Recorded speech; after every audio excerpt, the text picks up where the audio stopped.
ইন্দোরের পর গান্ধীনগরে দূষিত জলে অসুস্থ শতাধিক। বিজেপি শাসিত শহরে ফের বিপর্যয়। প্রশাসনিক গাফিলতিতে প্রশ্নের মুখে বিজেপি সরকার। দূষিত জলে অসুস্থতার দায় এড়াতে পারে না প্রশাসন।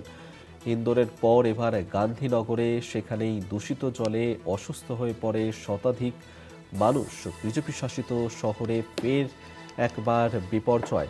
প্রশাসনিক গাফিলতিতে প্রশ্নের মুখে বিজেপির সরকার। দূষিত জলে অসুস্থতার দায় এড়াতে পারে না প্রশাসন। কিছুদিন আগেই আমরা দেখেছিলাম ইন্দোরে, সেখানে দূষিত পানীয় জল খাওয়ার পরেই যেভাবে একের পর এক মানুষের মৃত্যুর ঘটনা ঘটেছে, তা নিয়েই বিতর্ক তৈরি হয়েছিল। আর ইন্দোরের পর এবার গান্ধীনগর, সেখানেও দূষিত জল খেয়ে অসুস্থ হয়ে পড়েছেন অনেকে। বিজেপি শাসিত শহরে এই বিপর্যয়ের ঘটনা, যা নিয়ে যথারীতি প্রশ্ন উঠতে শুরু করেছে। দেবাশিস সেনগুপ্ত এই মুহূর্তে আমাদের সঙ্গে টেলিফোনে রয়েছেন প্রতিনিধি। দেবাশিস, ইন্দোরের পর এবার গান্ধীনগর, যেখানে দূষিত জল খেয়ে অসুস্থ হয়ে পড়েছেন অনেকে, কি আপডেট পাচ্ছ? দেখো, বিজেপি শাসিত যে শহর, সেখানে বলা যেতে পারে যে আরেকটি জনস্বাস্থ্য জরুরি অবস্থা।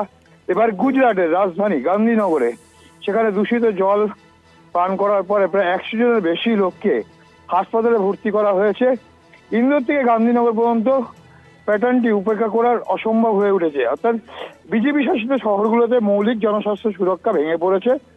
মডেল গভর্নেন্স নিয়ে গর্ব করে যেমন করে এমন একটি রাজ্যে, যেখানে পানীয় জলের সাথে পয় নিষ্কাশনী কিভাবে মিশ্রিত হয়, অর্থাৎ মিশে যায় কিভাবে, তা নিয়ে কিন্তু অনেকেই প্রশ্ন তুলছে।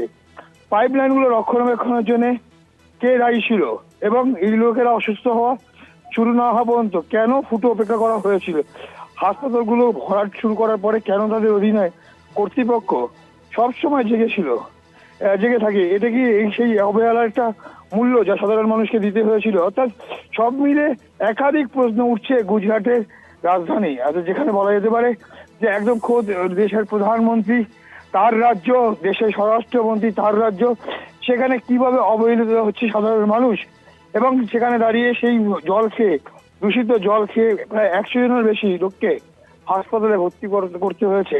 যেখানে বিভিন্ন অন্য রাজ্যের তারা সমালোচনা করেন, অন্য রাজ্যের সেখানে তারা খুদ ধরে বেড়ান, সেখানে তাদের রাজ্যে কি অবস্থা।